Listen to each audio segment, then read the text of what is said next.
Why bigger armies lose war? Point number one, the scale illusion. Size is not equal to combat power. A large army is a political signal, not a guarantee of battlefield effectiveness. States expand forces size to deter, intimidate, or signal capacity. That expansion introduces a structural inefficiency, command latency, diluted training standards, and increased dependency on supply chains. Past a threshold, marginal soldiers reduce average effectiveness. The constraint is not manpower, it is coordination bandwidth. Point number two, logistics become the dominant variable. Every additional unit multiplies consumption, fuel, ammunition, food, maintenance cycles. Logistics scales superlinearly relative to operational capability. Large armies create fragile systems. More trucks, more fuel needed for supply trucks. More soldiers, more daily sustainment burden. More equipment, higher maintenance failure rates. Once logistics is disrupted, scale becomes a liability. The system collapses inward. This is why smaller mobile forces consistently outmaneuver larger static ones.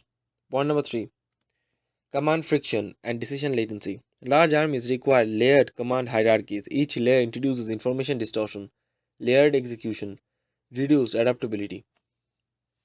In fluid combat environments, time to decision determines survival. Smaller forces compress the decision loop, larger forces expand it until they become predictable. This is the difference between reacting and preempting. Point number 4, terrain neutralizes numerical superiority. Terrain converts scale into congestion. Mountains gets converted into choke points. Jungles becomes fragmentation. Cities, line of sight restrictions. Numerical superiority requires space to deploy. Deny that space, the larger force cannot concentrate power. Smaller forces exploit terrain to create local superiority, defeating fragments of a larger army sequentially. Moral degradation and cohesion collapse. Large armies are heterogeneous. Mixed training levels, uneven motivation, weak unit cohesion. When stress hits, weaker units break first, collapse spreads. Smaller armies are typically elite, cohesive, or ideologically driven. Their failure threshold is higher. They maintain formation longer under pressure.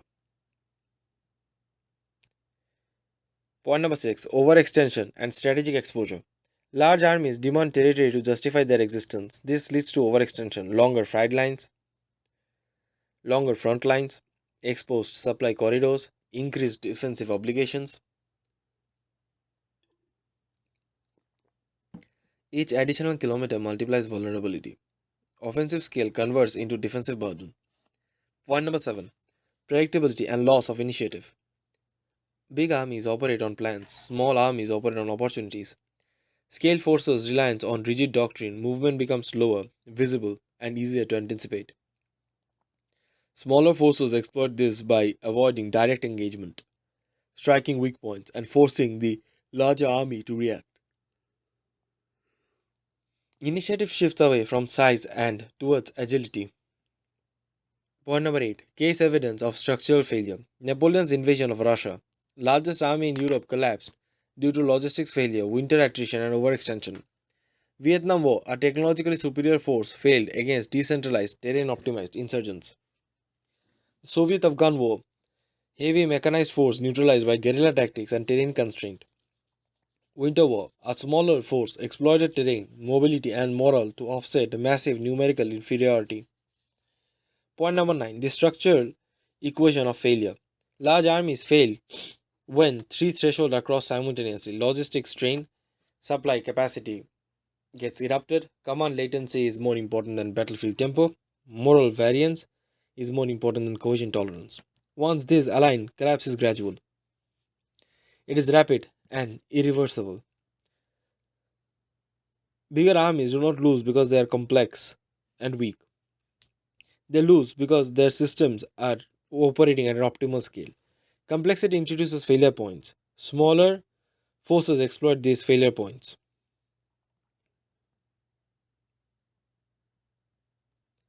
Part 1, the core thesis: why size fades as a variable. The false assumption: more soldiers equals to more power. The baseline error is primitive, equating numerical strength with combat effectiveness. The assumption survives because it works at a at very small scales. Adding 10 soldiers to a unit of 50 increases output. If you are not operating at that level, war operates in but you are not operating at that level. War operates in complex systems, not linear additions. Beyond a threshold, each additional unit stops contributing proportionally and begins to interfere with system efficiency. What we call more power becomes more friction. The correct variable isn't size, it is effective coordination and sustainable force projection. The real model. Armies as complex systems. An army is not a collection of individuals, it is a networked system composed of supply chains, communication structure, command hierarchies, maintenance and repair loops, as well as psychological cohesion. When we increase size, we are not just adding more soldiers, we are expanding every dependency simultaneously. This creates a structural shift. Linear growth in manpower, exponential growth in system complexity. That imbalance is where failure is seeded. The threshold effect, where growth turns against a person, against the army. There exists a point rarely calculated, usually discovered through collapse, where coordination costs marginal combat value. Supply demand, logistical capacity, command speed, battlefield tempo. At that point, the army transitions from an asset to a liability. This is not gradual decline, it is a phasial change. Before threshold, scale increases power. After threshold, scale amplifies weakness. Most stages do not recognize this transition until degradation is irreversible. Control is a scarce resource, not manpower. Every military system is constrained by one variable control capacity. Control includes ability to issue orders, ability to receive accurate information, ability to synchronize actions without across units. As size increases, signal delay increases. Noise or misinformation or confusion increases. Effective divergence increases. The system begins to behave less like a coordinated force and more like loosely connected fragments. The illusion of dominance. Large armies project intimidation. This creates a false positive in strategic assessment. Political leadership overestimate capability. Opponents appear weaker than they are. Risk taking increases. This leads to overcommitment. Deeper invasions, longer supply lines, weaker fronts. The size of the army encourages decision that its structure cannot sustain. This is how scale indirectly causes defeat by distorting judgment before combat even begins. Why smaller forces exploit this? Smaller forces do not need to match size. They need to increase system stress, target dependencies, force the larger army to operate at its limits. Once the large army is pushed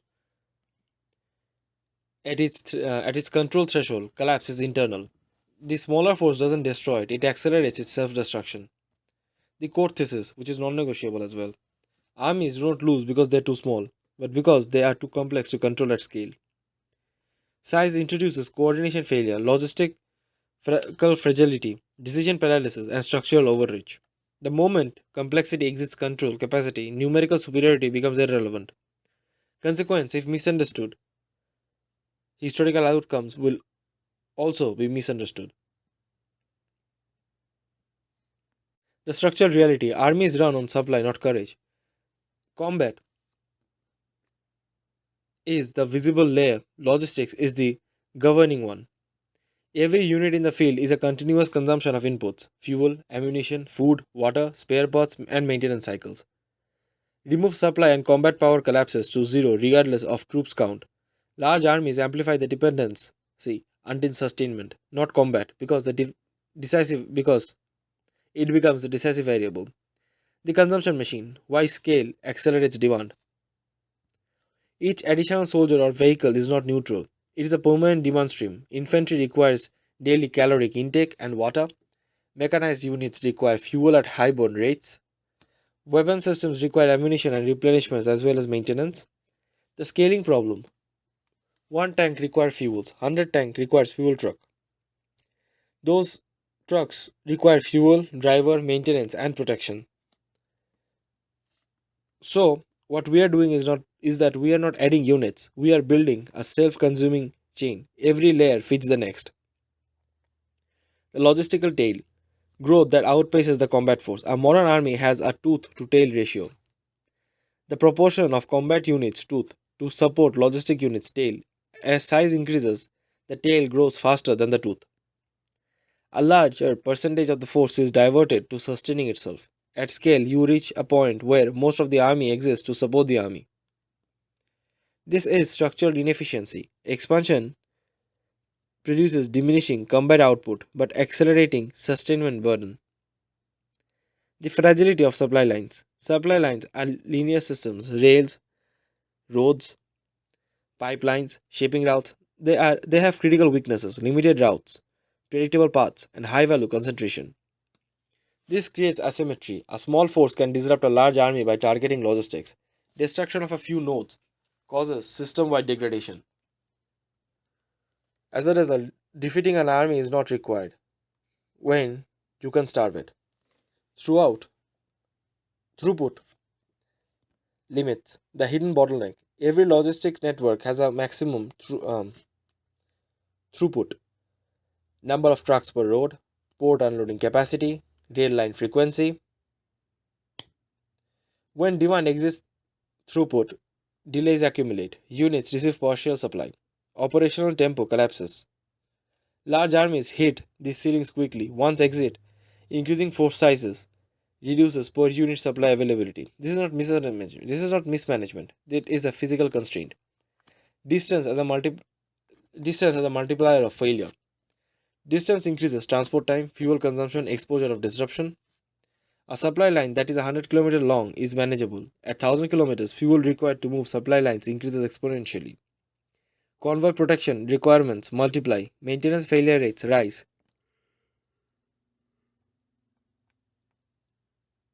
The system now begins consuming itself just to maintain flow. This is why deep offensives fail, not from resistance but from distance induced exhaustion. Maintenance and breakdown cascades. Equipment is not static, it degrades. Tanks require constant servicing, aircraft require intensive maintenance, vehicles break down under stress. As army size increases, failure events increase in absolute terms. Repair capacity becomes insufficient. Result: equipment accumulates in non operational states. Combat readiness declines without direct enemy engagement. The system decays internally. Temporal mismatch, supply versus combat speed.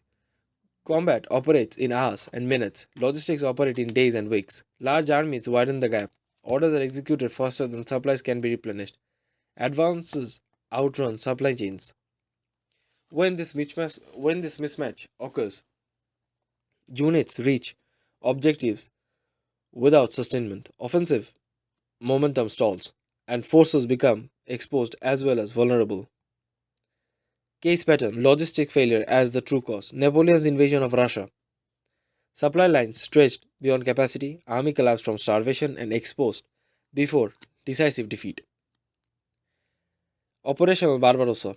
Initial success reversed as logistics failed to sustain long distance offensive in hostile terrain. Gulf War. Coalition forces depended not on numbers but on overwhelming logistical superiority enabled sustained high tempo operations. The real mechanism of defeat. Large armies do not lose when they are destroyed. They lose when supply flow becomes inconsistent. Units operate below sustainment threshold. Operational tempo collapses. At that point, morale drops, cohesion breaks, retreat or collapse becomes inevitable. The enemy finishes what logistics has already started. The non negotiable principle: logistics is not support, it is the system. If logistics fail, combat units become irrelevant, numerical superiority becomes meaningless. The army transitions from force to burden. Part 4: Command and Control Breakdown. The structural constraint: authority must scale with size, it doesn't. Command and control C2 is the mechanism that converts resources into coordinated action. Expansion of force size demands proportional expansion of decision throughput, information processing, synchronization accuracy. They do not scale linearly. Increasing increasing headcount faster than increasing control capacity may result in widening gap between what the army can do and what it can coordinate. Orders degrade as they propagate. By the time instructions reach the edge units, the battlefield state has already changed. Thus, all that is required is issuing commands to a past reality. Lastly, at the surface level, numerical superiority appears decisive. However, war is not a counting exercise, it is a system problem. Armies operate within constraints of logistics, command, information, terrain, and human psychology. When scale exists the ability of these systems to function coherently, the army begins to degrade from within. The presentation of armies beyond a certain threshold increases size production with diminishing returns, and then ultimately negative returns. The objective is to replace intuitive thinking with structural understanding. The central claim is not non intuitive. Armies fail not because they are too small, but because they become too complex to control. Each additional unit add not just combat power but also coordination requirements, supply needs, and communication demand. These factors grow faster than raw strength.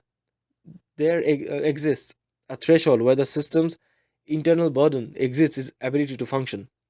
Beyond that point, the army transitions from an asset into a liability. This is the collapse threshold, and most large armies historically cross it without realizing it altogether.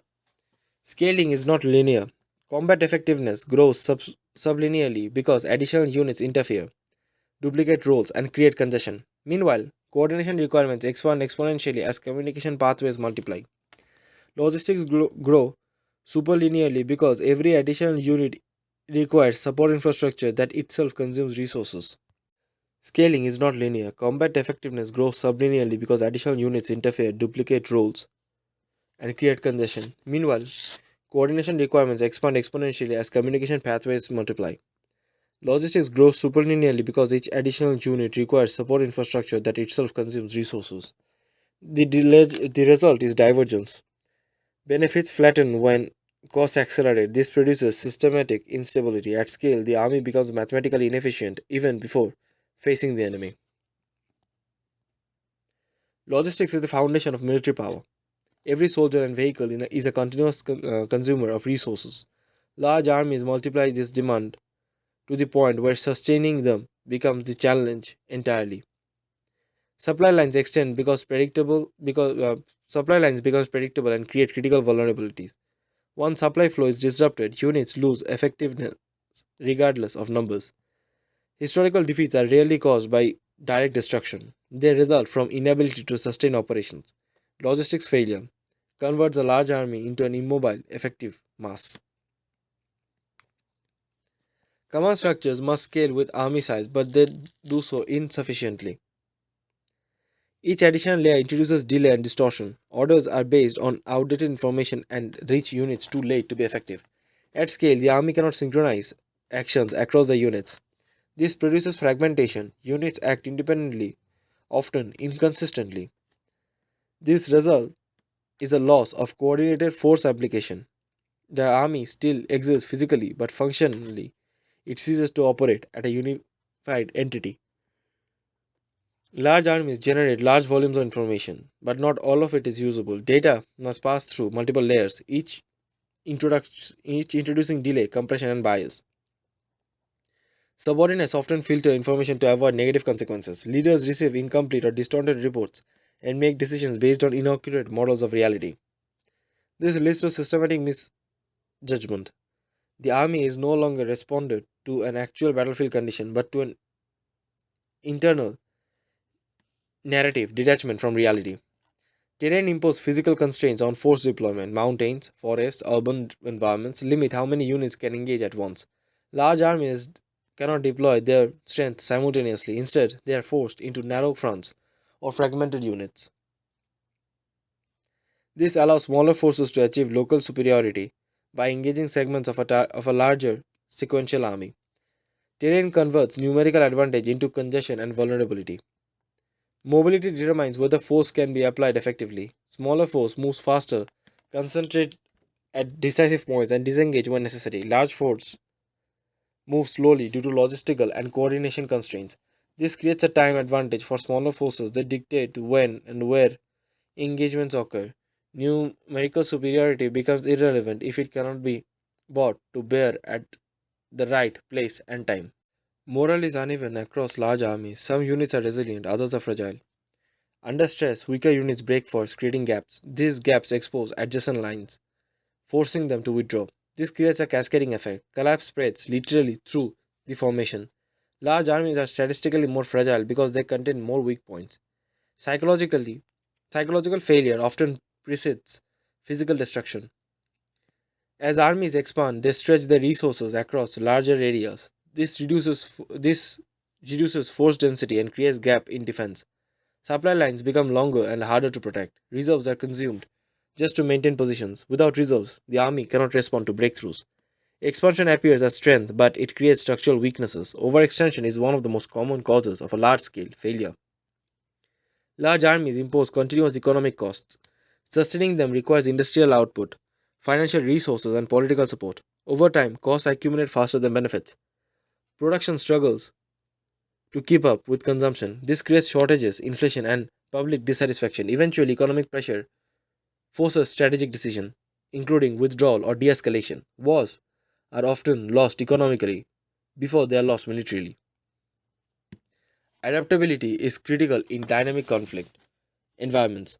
Largely, armies rely on standardized procedures and doctrine which are slow to change. Feedback loops are delayed and often inaccurate. This prevents effective adaptation. Smaller forces operate with fewer constraints can adjust tactical can adjust tactics quickly. Over time, this creates a widening gap in effectiveness. The large force becomes predictable and predictability leads to exploitation.